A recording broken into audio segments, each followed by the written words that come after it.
మార్కండేయునికి నందికేశ్వరుడు తరువాత కథను ఈ విధంగా తెలుపసాగాడు. అప్పుడు సరస్వతి బ్రహ్మలు, లక్ష్మీనారాయణులు, శచీ పురంధరులు, దిక్పాలక గంధర్వ అప్సరవసులు, ఏకాదశ రుద్రులు, 33 కోట్ల దేవతలు అందరూ ఆనందంతో వికృత చేష్టలతో, శివకింకరులు ఆనందముతో పరమశివుని చుట్టూ నిలిచారు. ఇలా తన ఎడల ప్రసన్నుడై సమస్త పరివారముతో ప్రత్యక్షమైన పరమశివుణ్ణి చూసి పార్వతి చిరకాల విరహమును మరిచి ఉప్పొంగిపోయినది. ఆమె శరీరమంతా రోమాంచితమైనది. ముఖమున చిరు చెమట రాగా పార్వతి తలవాల్చుకొని తన పాదవేళ్లను చూసుకుంటూ సిగ్గుతో మౌనముగా నిలిచింది. శివుడు వృషభమునకు దిగివచ్చి తపస్సు చేత నిర్మలమైన పార్వతీ చేతిని పట్టుకొని, దేవి, ఎందుకు అకారముగా నన్నిలా వ్యాకులపరిచావు? సర్వజీవులకు ఆధారమైన నీకు నేను చేతులు మోర్చి ఉండలేదా? ఓ దేవి, చంద్రుడు వెన్నెలలాగా మన కలయిక, మన ఐక్యము నీకు తెలియనిదా?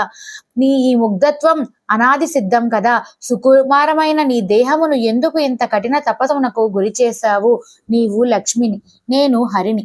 నేను బ్రహ్మను, నీవు సరస్వతివి. నీవు వారునివి, నేను ఫణీంద్రుడను. నేను శనిని, నీవు రోహిణివి.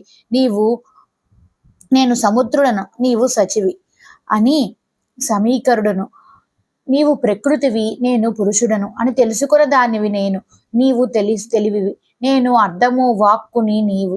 నీ స్వేచ్ఛచే నా చిత్రపాసమే నీవై స్వేచ్ఛచే శరీరము ధరించి ఈర్ష్యచే వృధాగా నన్ను వ్యాకుల పరుస్తున్నావు.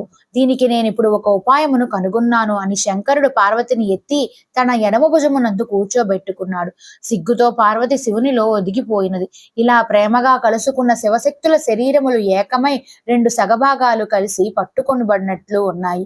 ఈ 2 భాగములలో ఒకటి తెల్లగా కర్పూరము వలె, రెండవది ఎరుపుగా పాటల వర్ణముతో ప్రకాశించినది. విచిత్రమైన ఈ భవానీ భవులు ఏకరూపమును ఒక పక్క, ఒక తాటంకముతో, ఒక నూపురముతోనూ, ఒక స్తనముతోనూ మనోహరముగా ఉన్నది.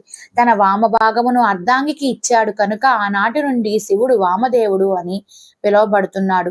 అప్పుడు శివుడు తన ప్రియ భామినితో, ఓ దేవి, ఇకపై నీవు కోపముతో నా నుండి వేరొకటుకు వీలు లేదు. స్తన్యము కోరుచున్న పుత్రుడైన షణ్ముఖుని విడిచి నీవు తపస్సుకు వెళ్ళావు కనుక అపీతస్తని అనే పేరుతో ఇక్కడే నా వద్దనే వెలిసి ఉండుము. సోనద్రీష, అపీతకుచాంబ రూపములతో ఉన్న మనలను అందరూ సేవించి భోగ మోక్షములను పొందురుగాక.